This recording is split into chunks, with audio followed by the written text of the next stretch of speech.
All religions are equally sublime to the ignorant, useful to the politician, and ridiculous to the philosopher. A man leaves his great house because he's bored with life at home and suddenly returns, finding himself no happier abroad. He rushes off to his villa driving like mad. ULD think he's going to a house on fire, and yawns before he's put his foot inside, or falls asleep and seeks oblivion, or even rushes back to town again.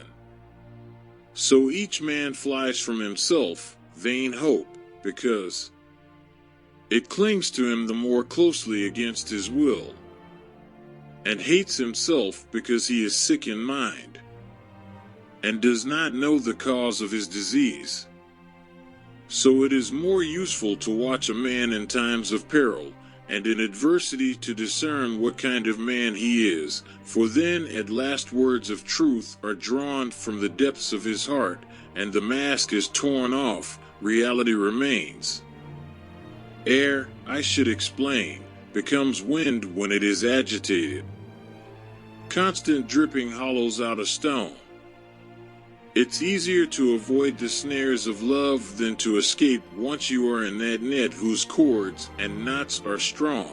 But even so, enmeshed, entangled, you can still get out unless, poor fool, you stand in your own way. There can be no center in infinity. Watch a man in times of adversity to discover what kind of man he is, for then at last words of truth are drawn from the depths of his heart, and the mask is torn off. Nature repairs one thing from another and allows nothing to be born without the aid of another's death. For fools admire and love those things they see hidden in verses turned all upside down, and take for truth what sweetly strokes the ears and comes with sound of phrases fine imbued. Man's greatest wealth is to live on a little with contented mind, for little is never lacking.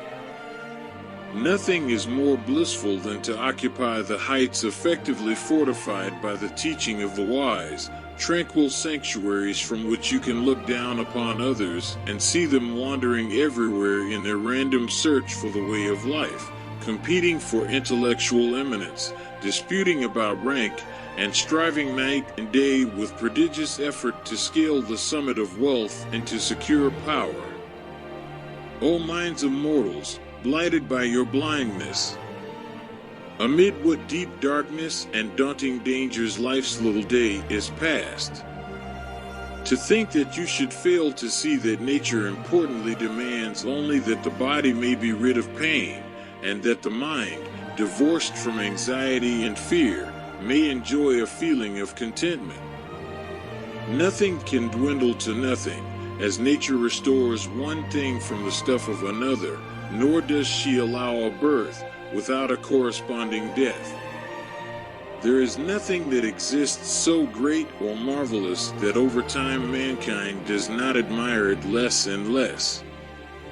Trees don't live in the sky, and clouds don't swim in the salt seas, and fish don't leap in wheat fields. Blood isn't found in wood, nor sap in rocks. By fixed arrangement, all that live and grows submits to limit and restrictions,